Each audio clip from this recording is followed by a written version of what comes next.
નમસ્કાર, હું રાજ. આપ જોઈ રહ્યા છો સ્પાર્ક ટુડે ન્યૂઝ. 80મા સ્વતંત્રતા પર્વની ઉજવણીના ભાગરૂપે હર ઘર તિરંગા અભિયાન અંતર્ગત જામનગરમાં ભવ્ય તિરંગા યાત્રાનું આયોજન કરવામાં આવ્યું હતું. જિલ્લા વહીવટીતંત્ર અને જામનગર પાલિકાના સંયુક્ત ઉપક્રમે યોજાયેલી આ યાત્રા રણમલ તળાવના ગેટ નંબર 1થી શરૂ થઈ હતી. રણજીતનગર ખાતે સરદાર પટેલની પ્રતિમા સુધી પહોંચી હતી.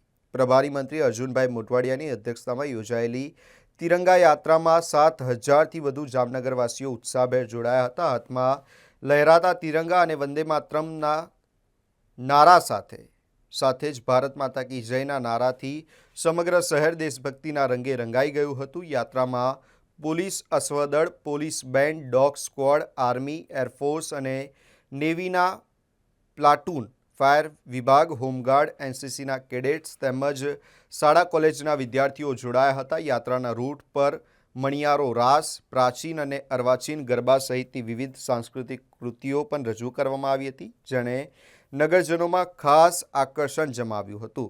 રણજીતનગર ખાતે યાત્રાના સમાપન પ્રસંગે મંત્રી સહિત મહાનુભાવોએ સરદાર વલ્લભભાઈ પટેલની પ્રતિમાને પુષ્પાંજલિ અર્પણ કરી દેશ માટે બલિદાન આપનારા સ્વાતંત્ર્ય સેનાનીઓ અને રાષ્ટ્ર નિર્માતાઓને નમન કર્યું હતું. તિરંગાની આન બાન શાન અને દેશભક્તિના નારાઓ સાથે યોજાયેલી આ યાત્રાએ જામનગરમાં રાષ્ટ્ર પ્રેમ, એકતા અને જનભાગીદારીનો અનોખો માહોલ સર્જ્યો હતો.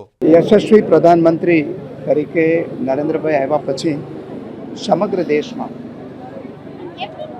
તિરંગા યાત્રાથી માંડીને વંદે માતરમ સુધી અનેક રાષ્ટ્રીય કાર્યક્રમો આપ્યા છે, જેને કારણે દેશનો અબાલવૃદ્ધ સૌ આ રાષ્ટ્રભક્તિ સાથે જોડાયા છે. આજે એવા જ એક પ્રસંગે આજે આપણા આઝાદ દિનની પૂર્વ સંધ્યાએ જામનગરમાં આ તિરંગા યાત્રા નીકળી હતી અને એમાં હજારો લોકો ભાગ લીધો.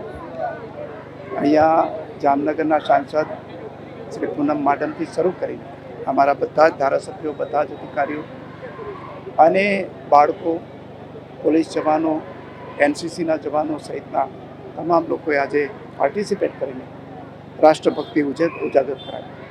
સૌથી ધ્યાન ખેંચનારી બાબત તો એ છે કે આ યાત્રાને જ્યાંથી પણ પસાર થઈ ત્યાં તમામ લોકોએ, ભાઈઓ બહેનોએ ફૂલ વરસાવીને સ્વાગત કર્યું અને આ તિરંગાની સાથે જામનગરના અબાલવૃદ્ધ સૌ જોડાયા. એનો ખૂબ આનંદ છે.